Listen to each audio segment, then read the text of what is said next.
Olá, viva, Manuel, obrigado.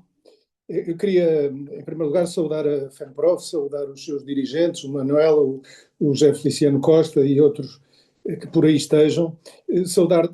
Saudar-vos por esta iniciativa tão, tão importante de assinalar os 50 anos da Constituição com este ciclo de debates. Saúdo, evidentemente, todos os professores que estão presentes, tal como o João Rodrigues. Nunca estive com tantos professores numa iniciativa, mesmo que assim à distância, e saudar os intérpretes de língua gestual portuguesa também, já vão com uma hora de trabalho, e espero não vos dar muito trabalho também. Eu propunha-me falar sobre os temas, os tópicos que vocês escolheram para esta conversa: a escola pública, a Constituição da República, a soberania nacional, ou seja, dizer alguma coisa sobre cada uma destas coisas, se bem que pela ordem inversa. Eu iria começar pelas questões da soberania nacional, embora isto se vá entrecruzando. E começava talvez por lembrar uma intervenção que há poucas semanas, feita no Fórum Económico Mundial, em Davos, na Suíça, foi muito difundida e muito comentada. A intervenção do primeiro-ministro do Canadá, o senhor Mark Carney. Muitos até classificar, certamente a partir de apreciações diferentes sobre esse discurso, com objetivos também diferentes, mas foram muitos aqueles que o classificaram como histórico. E eu não quero aqui comentar o discurso do Sr. Carney, do Primeiro-Ministro do Canadá, que é mais uma longa confissão, e porque isso daria pano para mangas e nos afastaria em parte do tema que aqui nos traz, mas há uma coisa que eu gostava de reter da sua longa confissão, que tem a ver com aquela parte em que ele se refere à integração económica entre Estados e à forma como ela pode ser usada como uma arma. O Sr. Carney, que antes de ser primeiro-ministro do Canadá, foi banqueiro, trabalhou na Goldman Sachs e no Banco de Inglaterra, dizia: não podes viver dentro da mentira do benefício mútuo através da integração, quando essa mesma integração se torna a fonte da tua subordinação. Era mais ou menos isto que estou a citar. E não é comum a gente ouvir coisas destas, sobretudo a partir daqueles que foram defensores e até defensores e participantes destes processos. Repito, não podes viver dentro da mentira do benefício mútuo através da integração, quando essa mesma integração se torna fonte da tua subordinação. Ora, nós estamos a falar fundamentalmente de relações entre Estados. Não é? No caso de um determinado tipo de relações de integração. Os Estados hoje não têm como não estabelecer relações uns com os outros. Não é? E uma parte dessas relações são relações de integração económica. Em alguns casos também de integração política, ou com formas de integração política que, diz-nos o Sr. Carney, implicam a subordinação de uns Estados a outros Estados. E isto interessa-nos porque isto tem a ver com um dos temas que aqui nos traz, a questão da soberania nacional. É difícil conceber a soberania nacional num contexto em que, no plano das relações entre Estados, elas conduzem à subordinação de uns Estados a outros. Vejamos, a situação que vivemos no mundo, o desenvolvimento científico e tecnológico incessante e muito rápido, o desenvolvimento das forças produtivas, o entrosamento cada vez maior das atividades económicas, a crescente divisão internacional do trabalho, tudo isso são dinâmicas reais, dinâmicas objetivas, que historicamente foram para lá das fronteiras dos Estados, né? dos Estados-nação. E estas dinâmicas reclamam alguma forma de integração entre Estados, de cooperação e de integração entre Estados. Ora, mas esta integração pode ter naturezas muito diferentes. Ela pode ser uma integração que respeite a soberania dos Estados, que possa ser orientada por objetivos de progresso social, de melhoria das condições de vida das pessoas, dos trabalhadores, das populações, pode promover uma convergência social no progresso, ou seja, nivelar por cima, tendo os países pontos de partida diferentes, nivelar por cima as condições de vida e de trabalho nos vários países, pode ser mutuamente vantajosa para quem nela participa. Ora, mas não é nada disto que o Sr. Carney nos vem falar. O Sr. Carney vem-nos falar de outra coisa. Ele até diz que isso do mutuamente vantajoso, na integração de que ele está a falar, é uma mentira com que nos andaram a enganar, não é? E, de facto, pode haver processos de integração, nomeadamente aqueles de que o Sr. Carney falava. Ele falava fundamentalmente da relação entre os Estados Unidos e os seus tradicionais aliados, sejam os aliados americanos, caso do Canadá, sejam os aliados europeus, embora isto possa perfeitamente ser apreciado a outras escalas. Há uma que nos é muito próxima, que é aquele processo de integração em que nós próprios participamos, já aqui se falou da União Europeia e do que daí resulta a vários níveis para nós. É um processo de integração também, e é mais do tipo daqueles que o Sr. Carney falava. Ou seja, daqueles em que não há propriamente um respeito pela soberania dos Estados. Na verdade, até podemos dizer que há pela soberania de alguns Estados, mas não dos outros Estados, em que há, de alguma forma, como ele dizia ao Sr. Carney, na verdade, uma subordinação de alguns Estados a outros Estados, alguns Estados, eu diria, menos poderosos económica e politicamente, que se submetem a Estados mais poderosos económica e politicamente, e o Sr. Carney diz, atenção, alguém andou aí a vender gato por lebre, alguém nos disse que isto era tudo benefícios para todos. Não é, isto não é igualmente benéfico para todos, há uns que se subordinam a outros. E isto é especialmente adequado porque, ao longo dos anos, nós fomos participando em processos desta natureza em que nos disseram, e regresso à questão da soberania nacional, que o que estava em causa era partilhar a soberania. Partilharmos a soberania com outros que também partilhavam a deles connosco. Era um exercício em comum das soberanias. Mais recentemente até surgiu outro conceito original, que é o da soberania europeia. Não é soberania nacional, mas uma soberania europeia. Ora, eu acho que estamos, num caso e noutro, perante uma manipulação da realidade, não é? Ou, se quiserem, perante uma mistificação. E porquê? Porque em processos desta natureza, tal como eu dizia, o que constatamos é que as limitações, e já vamos às consequências, algumas das consequências dessas limitações, as limitações à soberania nacional, à independência nacional, caem sempre sobre uns, mas não sobre todos. Não é? São sempre, é o processo de decisão política autónoma de uns que é sacrificado, mas não de outros. É o desenvolvimento das respectivas economias, dos setores produtivos de uns que é sacrificado na sua autonomia, na sua coerência, mas não de outros. Não é?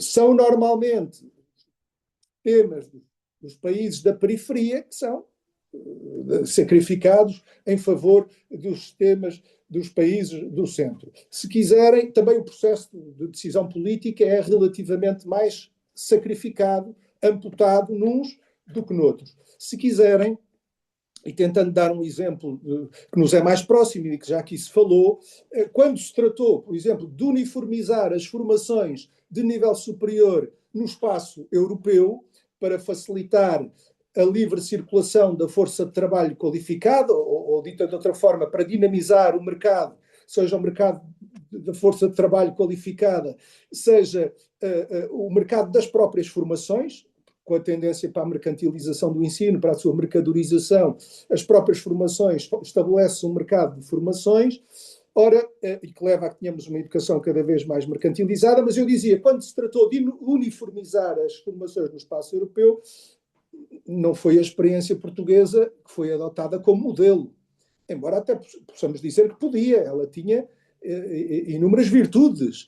Estou a referir-me à experiência de formações pré-Bolonha, tinha inúmeras virtudes que outros países não tinham, mas não foi a nossa que foi usada como modelo, foi usado como modelo e imposto a todos, foi o modelo que então já era muito prevalecente nos países do centro e era o modelo mais propenso a esta mercantilização das formações. Ou seja, podemos dizer que a soberania, em processos desta natureza, não queria, com facilidade, ficava aqui a falar muito tempo sobre isto, mas não é esse o objetivo, mas que em processos desta natureza, a soberania nacional de alguns países, como Portugal, é afetada. E porquê que a soberania nacional é uma questão decisiva? Foi o que eu propus dizer nesta conversa convosco.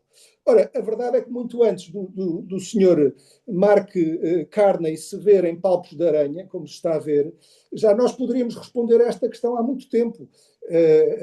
Mas ela é, sem dúvida, uma questão decisiva, embora estes desenvolvimentos recentes também, sem dúvida, reforçam esta questão, esta natureza decisiva de soberania nacional. Portugal, tanto o João como o Hugo abordaram isto, é um país ainda hoje profundamente marcado pela Revolução de Abril. A experiência da Revolução, o seu lastro de conquistas consagradas na Constituição da República, marcaram e marcam o curso da vida nacional.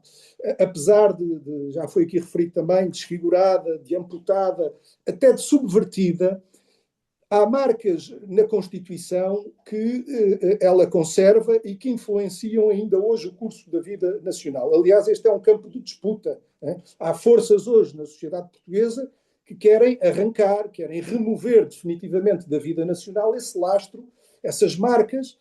Já se falou aqui em algumas delas, a dimensão laboral da Constituição, todo o leque de direitos políticos, económicos, sociais, culturais, a escola pública, o SNS, enfim. Para lá do muito que já removeram, há forças que querem ainda remover algumas destas marcas. E esta é uma disputa, e uma disputa muito acérrima, que hoje se trata, que se trava em Portugal. Ora, há uma dimensão fundamental na Constituição, que é a dimensão da soberania nacional, ela própria. Podemos dizer que para a Constituição da República não há democracia sem direitos. Quando se tratava, quando se exigia, quando a democracia era um dos objetivos da Revolução, consagrar a democracia, percebeu-se rapidamente que ela não existia sem um conjunto muito amplo de direitos, políticos sim, mas também económicos, sociais e culturais, mas também se percebeu que sem efetivar esses direitos, sem o que não havia democracia, para efetivar esses direitos, melhor dizendo, era necessário concretizar um programa de desenvolvimento que criasse as condições materiais para que esses direitos fossem realidade. Não interessava apenas atirar para o papel, para as páginas da Constituição, que todos têm direito à educação, à saúde, à segurança social. Era necessário criar as condições materiais para que o país pudesse efetivamente assegurar tudo isto a todos. E daí não há democracia sem direitos, mas para haver direitos verdadeiramente e democracia tem de haver desenvolvimento económico, tem de haver, e daí vem a dimensão programática da Constituição.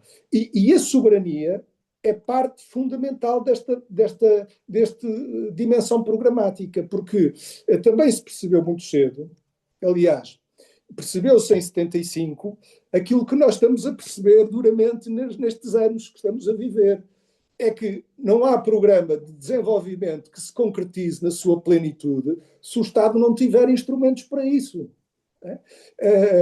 Se o Estado não tiver empresas e setores estratégicos da economia nacional sob o seu controle. Eu até diria na sua posse, mas sob o seu controle. Como é que se promove um verdadeiro programa de desenvolvimento nacional e soberano quando, como o João referiu e o Hugo também, quando todos os bancos estão nas mãos, com exceção da Caixa Geral de Depósitos, nas mãos de grupos económicos estrangeiros. Quando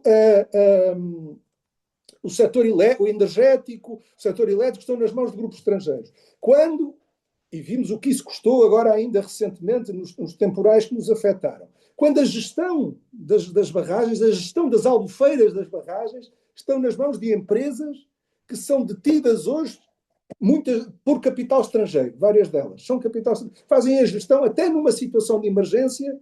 O Estado está limitado nos instrumentos de que dispõe para preservar a saúde, a integridade de pessoas e de bens, não é? Como vimos, de resto, bem recentemente. Ora, isto é fruto, tendo sido o 25 de Abril uma poderosa afirmação de soberania nacional, que rompeu com relações históricas de subordinação do país, que era um país colonizador, mas também colonizado, como então se dizia. O 25 de Abril constituiu, desse ponto de vista, e a Constituição da República, uma poderosa afirmação de soberania nacional. Mas também é verdade que o caminho que se iniciou desde então, desde a aprovação da Constituição, praticamente, né, esse caminho nos foi progressivamente afastando de muito daquilo que ela tinha acabado de consagrar. Também no que toca às questões da soberania. A forma como foi feita a integração de Portugal na então CEE, a União Europeia, contribuiu em grande medida para isso. Muitas das medidas que foram adotadas cá passaram a ter como justificação o que era decidido lá. As privatizações e liberalizações, a fragilização dos serviços públicos, enfim, muitas coisas que já aqui se falou e outras que podíamos aqui falar, entrando em contradição com a Constituição da República. Veja-se o que ela diz, enfim, sobre coisas como investimento estrangeiro e aquilo a que ele se deve submeter, e contrapunhamos isso com a realidade do país nestas últimas décadas e com a realidade atual, mas, de facto, isto comprova que uma das ideias que aqui vos queria trazer, para não desenvolver muito mais, era que à medida que se foi reduzindo o perímetro da soberania, reduziu-se também muito o campo da democracia. Não é? Aquela relação que eu há pouco dizia, e aquela conclusão a que os constituintes chegaram, que para haver democracia tem que haver direitos, para os direitos serem reais tem que haver desenvolvimento, à medida, e não há desenvolvimento sem afirmação soberana dos interesses nacionais. Ora, à medida que encolheu a esfera da soberania, encolheu também o alcance dos direitos consagrados na Constituição, alargou-se espaço para outro tipo de interesses, que não os interesses nacionais, os interesses do poder económico nacional e transnacional, especialmente certos setores do poder económico, mas, enfim, não é por acaso que hoje é em Bruxelas e em Estrasburgo que se definem as linhas com que se cosem os nossos orçamentos de Estado, que continuadamente subfinanciam a escola pública, como o Serviço Nacional de Saúde e outras áreas, o investimento público que é necessário. Não é por acaso que, por um lado, o país acumula necessidades de investimento que tem, a escola pública é disso exemplo, mas ao mesmo tempo acumula excedentes orçamentais, tem vindo a acumular nos últimos anos excedentes orçamentais, parecendo que não há nada para fazer com esses recursos, e há tanto para fazer com esses recursos e que não é feito, não é? Portanto, uma ideia que eu gostava daqui defender é que esta limitação da soberania, que tem alguma coisa de submissão nacional, de uma forma de submissão nacional, a mesma de que falava o senhor Carney, de certa forma, para que ele apontava. Esta submissão nacional para os interesses que a favorecem, também uma forma de dominação social, uma forma de submissão social de classe, que impossibilita a melhoria e muitas vezes promove mesmo a degradação das condições de vida da generalidade da população, sobretudo daqueles que vivem do seu trabalho. Inversamente, a soberania nacional é, ou pode ser, no terreno da luta social, que não deixou de ser uma luta de classes também, é uma trincheira muito importante de resistência dos trabalhadores e dos povos. Se a submissão nacional é simultaneamente uma forma de submissão social, então olhe-se para a emancipação nacional, no sentido de afirmação de um desenvolvimento soberano, também como algo que abre possibilidades de emancipação no plano social. Pronto, e isto era uma coisa, se calhar vou ter que saltar aqui outras coisas que vos queria dizer, mas esta era, eu creio que a compreensão disto é fundamental nos tempos que vivemos, não é? É fundamental para travarmos, para impedirmos retrocessos e também para alcançarmos alguns avanços. Pronto.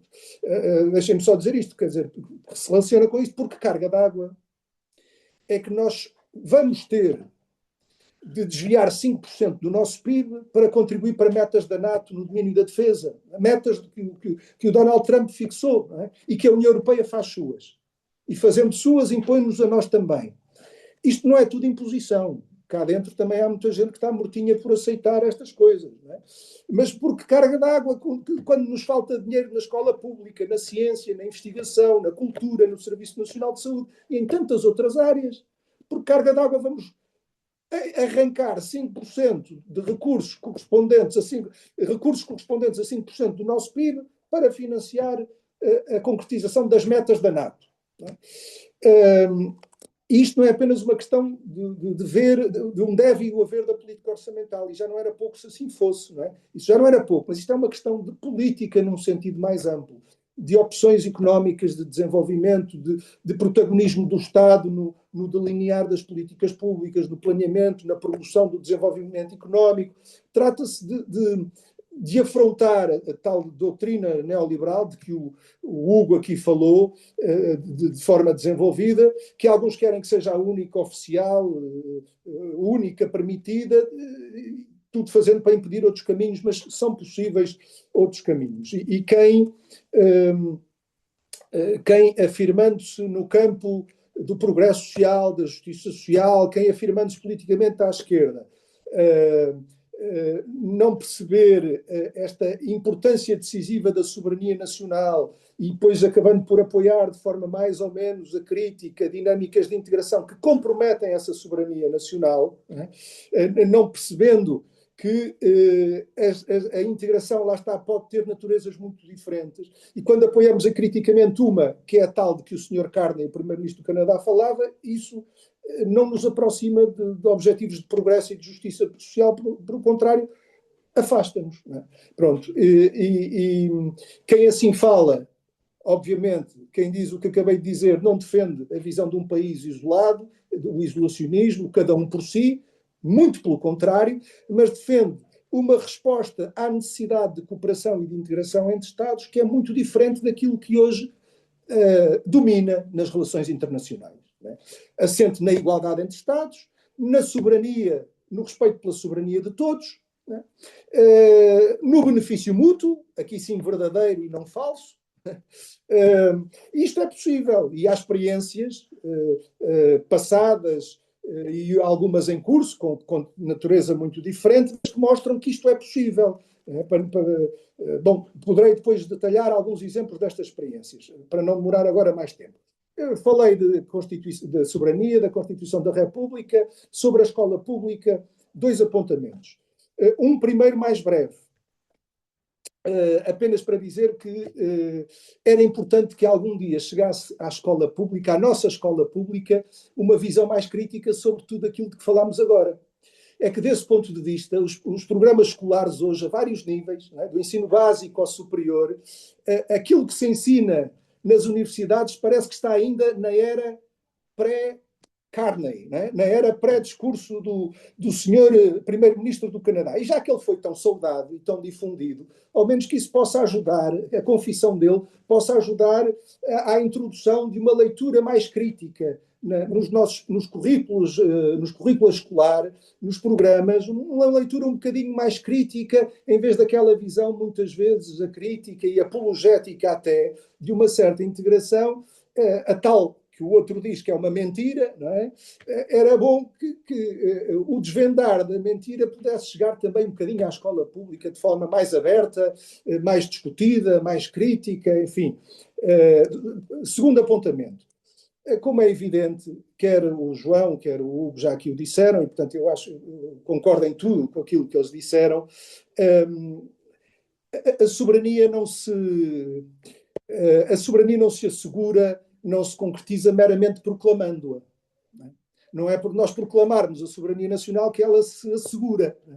Ela não existe ou inexiste em abstrato. A soberania exerce ou não se exerce. E para que ela seja plenamente exercida, têm que existir condições para tal. Como é óbvio, a existência de uma escola pública com as características que nós temos definidas na Constituição é de uma importância fundamental na criação de condições para que um povo possa efetivamente exercer a sua soberania, para que o nosso povo possa efetivamente exercer a sua soberania. Vale a pena desfiar, não o vou aqui fazer, mas isso já foi feito em intervenções anteriores, tudo o que a nossa Constituição diz no artigo 73º e seguintes, né, sobre o direito à educação e à cultura, o que é que o Estado deve fazer para promover a democratização, todos têm a igualdade de oportunidades de acesso e de êxito, aquilo que incumbe ao Estado na realização da política de ensino, o regime de acesso aos mais elevados graus do conhecimento, às universidades, a gestão democrática das escolas. Olhamos para aquilo e eu acho que todos devíamos olhar com regularidade, não é? Olhar uma vez, constatar que aquilo é excepcional, mas depois ir olhando ao longo do tempo. E vemos, caramba, isto é a Escola de Abril. Mas onde é que está a Escola de Abril? É desta escola que nós precisamos, sem dúvida. Mas onde é que ela está? Enfim, vocês sabem melhor que eu que o caminho que temos vindo a fazer ao longo dos anos é de progressivo afastamento desta Escola de Abril e não propriamente de concretização plena dos seus pressupostos. Não é? A desvalorização dos professores e outros profissionais da escola pública, a falta de investimento crítico em infraestruturas, o parque escolar num estado desgraçado, os temporais que agora tivemos vieram levantar um bocadinho mais ainda ao véu sobre uma situação que era já absolutamente desgraçada, as desigualdades no acesso e frequência, a escola como reprodutor de desigualdades e não como algo que permita ultrapassar essas desigualdades, as limitações à gestão democrática ou mesmo a sua subversão, enfim, e agora com este governo em especial, tudo o que aí está.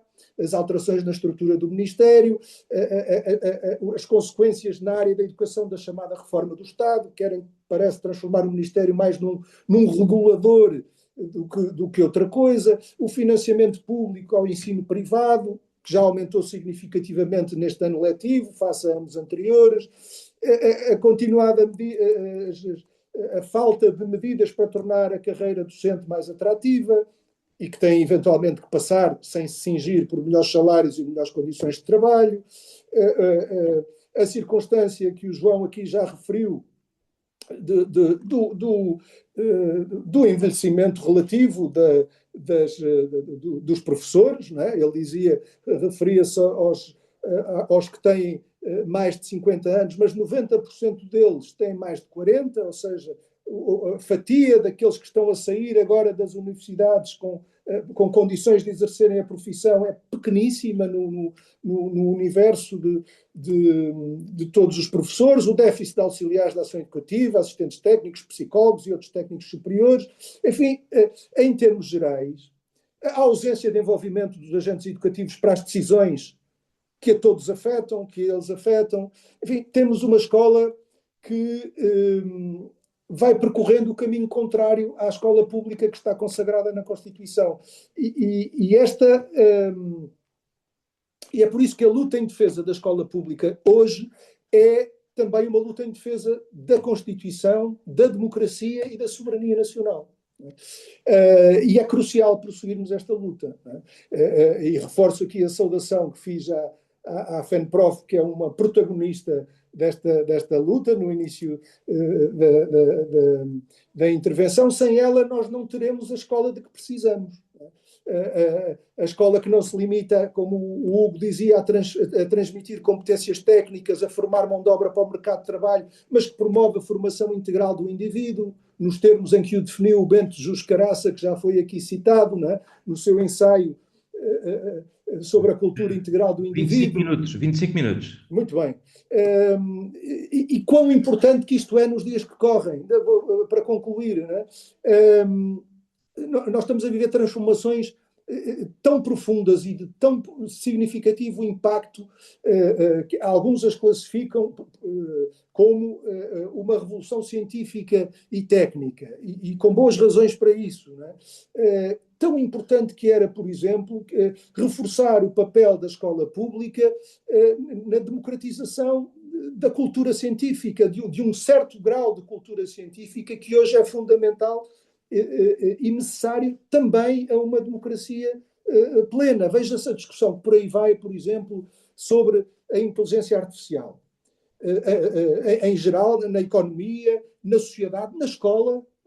É uma discussão importante, atual, necessária.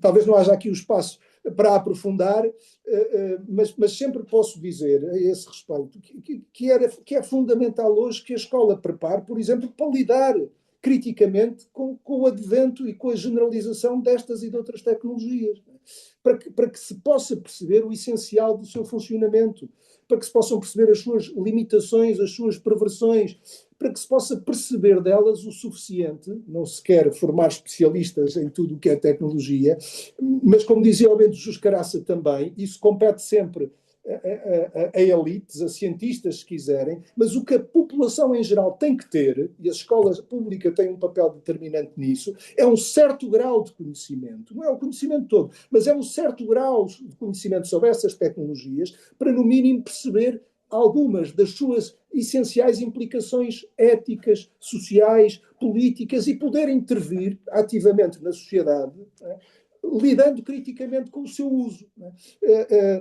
A solução, pelo menos tal como a vejo, entrando se calhar um bocadinho nesse debate que noutra ocasião poderemos ter, é mais de uma escola que prepare para lidar do que uma escola que exclua ou que proíba, aquilo que, assim como assim, mesmo saindo da sala de aula, vai sempre ficar à porta, no corredor da escola. E, portanto, melhor seja que existam as condições, mas isso exige condições a níveis muito diversos, para preparar as pessoas para lidar com estas mudanças a que estamos a assistir. Uma escola que prepara para a vida coletiva e para uma cidadania genuína, ativa e participativa. Pronto, ficava por aqui.